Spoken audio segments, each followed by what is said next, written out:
Oh, that guy. He just shot that woman down. Don't you make Hold it right there. Hold it right there.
Hi, I'm Mike, Penguin Truth, and welcome to Otaku Evolution. Well, it's September again, so it's the return of Action Channel month. We're going to look at a few titles that aired on the Encore Action Channel back in the day. And since I'm still a little shaken by my previous review, let's make it a short feature. The two-part OVA Battle Angel, or Battle Angel Alita. Based on the cyberpunk manga by Yukito Kishiro, Battle Angel Alita, originally called Gunmu, has this strange popularity in some circles. Famously, director James Cameron has been trying to get a live-action adaptation of this going for years. But he's gotten too busy with his Avatar franchise to care about it now. It's one of those better-known vaporware adaptations that always get mentioned, like the live-action Cowboy Bebop movie, or, at one point, Bubblegum Crisis. The manga must be one hell of a ride, because if we're basing the quality on this OVA, it's a wonder Cameron ever once cared about this. It's not that remarkable. Our story begins when Egon Spangler here finds a discarded android girl head and torso in a junkyard. Now, while most people would make her a fuckbot, this guy reconstructs her to be like a robot daughter, who he names Gally. Egon is apparently an expert in fixing up robots and robot parts, but he warns Gally that if the spine thieves get to her, she would be unrecoverable. Yeah, this takes place in some future shitscape, wherein a serial killer stalks the night and people steal spines. Quite the place to raise a daughter. But at least one young man is dreaming of something better, and that young man's name is Shinji Ikari. Well, okay, his voice is Shinji Ikari. Oh. I said hey! Can't you see I'm in the middle of doing something up here? Hey, you live here at the dock, don't you? That's right! My name's Gally! Gally? That's a pretty strange name. You're just dumb. I think it's a pretty name. You're right. It suits you. By the way, my name is... It's Hugo, isn't it? Ah, you knew it already. Mm-hmm. Hugo? Huh? Do you have a family here? Nope. Oh, that's impressive that you can make a living all by yourself. You think so? That's impressive. What is? Oh, come on. I'm talking about Zalem, of course. Oh, I see. You see, the thing is, in this world, all the elite live in a giant floating city, while the outcasts and criminals are sent down to the surface, forced to work the burnt land and scrounge for resources. They keep themselves busy by watching violent sports and just plain being violent. But bounty hunters, called hunter warriors, are also around, taking on criminals for cash, and it turns out that Egon here is one of them. But he kind of sucks. Fortunately, Gally doesn't.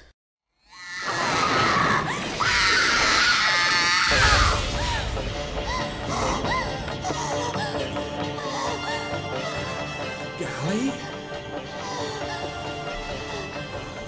How dare you do that to to Russia! No! Gally! Run! Get away from here!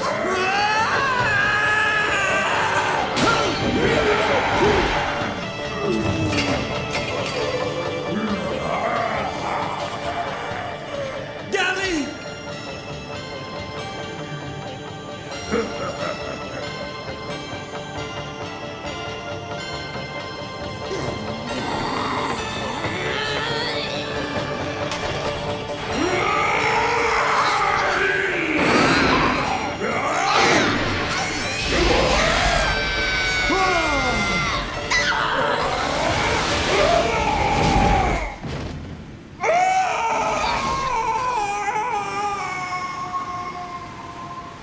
Egon takes Gally to the bounty cashing center. He explains to her that hunter warriors basically replace the police. She wants to become one as well since she got a rush taking on the scumbags, but her adoptive father doesn't approve of her putting herself in danger like that. And even though the brain-eating serial killer's been dealt with for the moment, there's still a spine stealer on the loose and... Wait a minute, was that... Well, there's no time for that, because the guy Gally beat before is back, and does what every bad man has to do to become unforgivable. Kill a doggy! Well, Gally just found this dog a couple of minutes earlier, so now they must battle to the death. The setting? A junkyard. As Raiden from Mortal Kombat and Ritsuko Akagi look on. Let's finish it, baby.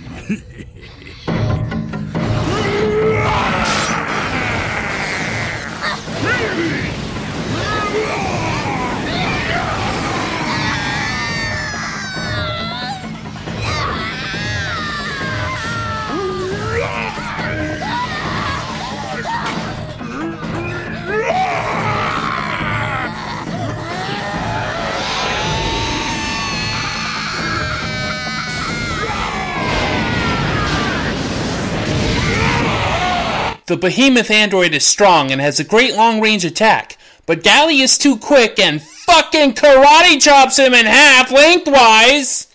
Holy shit! This lady scientist, whose character is not important, looks on in despair. Yeah. There's a subplot about Egon and Ritsuko being old colleagues that lived in the Sky City, and she wants to go back there, but he doesn't, and she's bitter, blah, blah, blah. Hey, did you see Gally karate chop that big guy in half? Pretty cool, huh? Yeah. The second episode sees Shinji here working for some kind of fight promoter / crime boss, who gets him real liquored up and then drops him off at home. As you'd expect, the little weenie can't hold his liquor, and Gally has to nurse him back to health. It looks like he and Gally are getting on rather well, though Shinji would rather be in the Sky City, which costs too much to go to. So Gally, now a hunter warrior, decides on her own to collect money so he can afford a ticket on the Galaxy Express... tubes up to the Sky City. But as for Shinji, things go from 0 to oh shit in no time flat.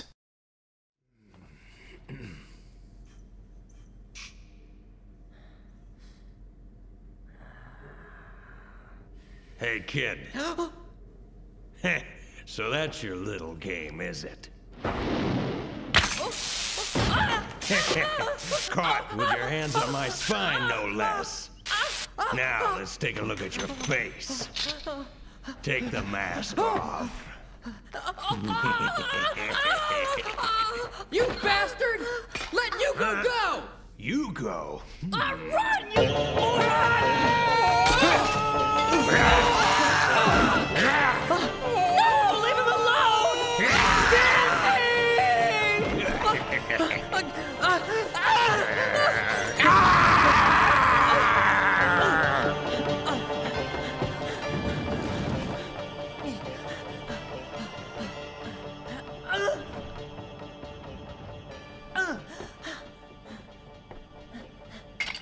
Quick thinking, little bastard.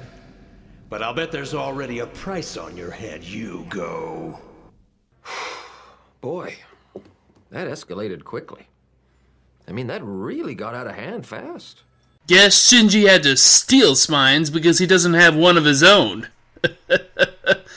Wait, what? I don't even feel that way. Who wrote that line? Anyway, our favorite serial killer child star panics and calls his boss, the fight promoter gangster dude, who's been banging Egon's colleague and promising to send her to the Sky City. He tells Shinji to gather his money and bring it to him. Then the man with the cool specs notices a story about Gally in the paper and wants her for his gladiator fights, looking to threaten Shinji if she doesn't participate. Gally, meanwhile, discovers that her boyfriend is wanted for several counts of spine theft, which is usually murder. She confronts Shinji in his hidey hole, who's been counting his cash stash. Shinji thinks he can trust Mr. Specs and is determined to get to the Sky City. He doesn't care what he has to do to get there, and tells her to piss off. But she tells him that she loves him, and demands to know how he feels. I have a brother, much older than myself. He had a wife, my sister-in-law, and they raised me together. The two of them cared for me as if they were really my own parents. We had a good life together.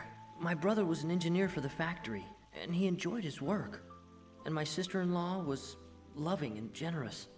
But it wasn't enough for my brother. He'd look up at Zalem, yearning. I want to go to Zalem someday. He must have said that 1,000,000 times. Finally, he acted. He could get to Zalem, he decided, by balloon. The factory, of course, had prohibited the creation of any kind of flying machine, and put a heavy bounty on the head of anyone who built one. My brother knew what the consequences could be, but he followed his heart anyway. When I was 10 years old, the airship was completed. But on that very night, the hunter-warrior came.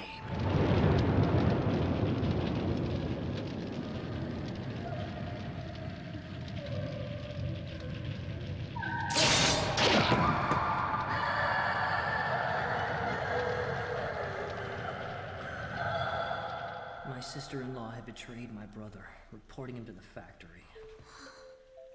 And the hunter?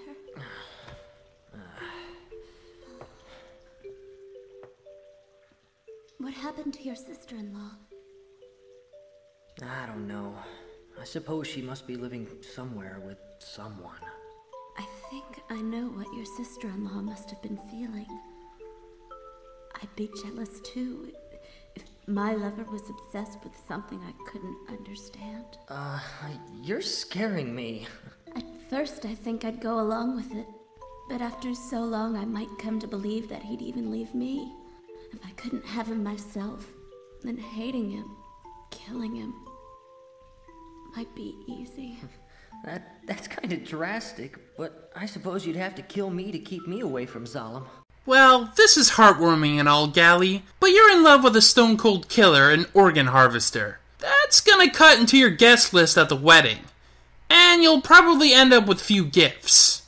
Oh, also, he's a fucking killer, you dumb twat! I mean, okay, you decapitate people for a living, but at least they're criminals. And you're not selling their body parts off to, what exactly is Shinji selling those spines for anyway? Modern art sculptures? Unfortunately for Shinji, Raiden here comes for him. They really should specify that you need to bring in the bounties alive like Cowboy Bebop. Anyway, he butchered Gally's bitch boy, so no way he lives! Apparently this guy's not Raiden after all, because lightning fucking destroys him. Gally takes what's left of Yugo to Egon, who turns him into a robot boy. Ritsuko reports what happened to Specs, who isn't happy because I guess, I don't know, Raiden was one of his fighters? Anyway, he's not letting Ritsuko leave. Meanwhile, Yugo escapes from Egon's place. But Egon isn't putting up with Mr. Specs' shit. He confronts the scumbag in his office and is not a very good guest. He discovers to his shock that Specs had Ritsuko chopped up for parts herself. Specs summons his bodyguard robot, but Egon smashes him with his hammer and... wow. Oh wow, that's unpleasant. You know, maybe I do see why James Cameron liked this. Well, like a one-legged puppy with determination, Shinji tries to make his way to Zalem the hard way, by running up one of the tubes that go up to it. Now, of course, there are defenses to ensure that the unwashed masses don't make their way up to the Sky City, but at this point, Shinji doesn't particularly give a crap. Gally pursues in hopes of talking him out of his mad quest. Zalem is my destiny! Until this moment, my life was a cosmic joke! My entire existence pointless and unnecessary. Coward! There's more to life than Scrap Iron City and Solemn! Don't you know you're my secret dream, Hugo? We can find a way! Begin a new life! We could.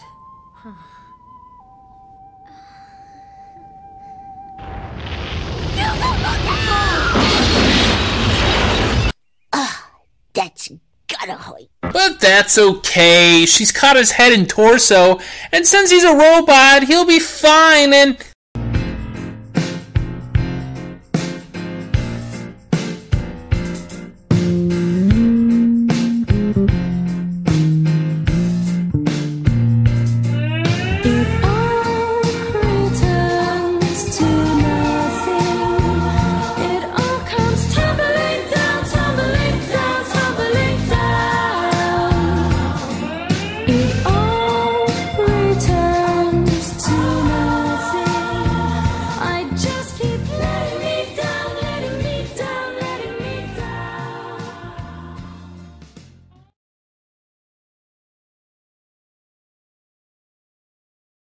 I'm not getting enough views to put up with this shit. Gally sends up in a balloon what's left of Shinji's arm and Ritsuko's earring, fulfilling their desire to go to the Sky City. Though, probably not. That balloon is going to get shot down faster than me with women. And on that somber note, the OVA ends. Well, that was just a lovely slice of joy, wasn't it? Desperate people suffering in a dank and wicked dystopia, doing terrible things for money and opportunity, bodies being torn apart, chopped up for parts, brain-eating, spine-stealing, and all hopes being dashed against the ground like a dropped dozen eggs. You know, I like tragic anime. Cowboy Bebop, Zeta Gundam, and what have you. But I've got to get out of the rain here. I've got to get to an anime that has at least some kind of happy ending. I need to shower and shave and put away the booze and stop this slide into misery I've been on. So next time I'm reviewing, Blue Seed. Yeah, Blue Seed. A nice romance, an environmental message, some monsters, a panty-guessing computer program. I remember watching it on Action Channel, and it was the first ever DVD box set I ever owned. I wonder how well it's held up, though. Until then, see ya!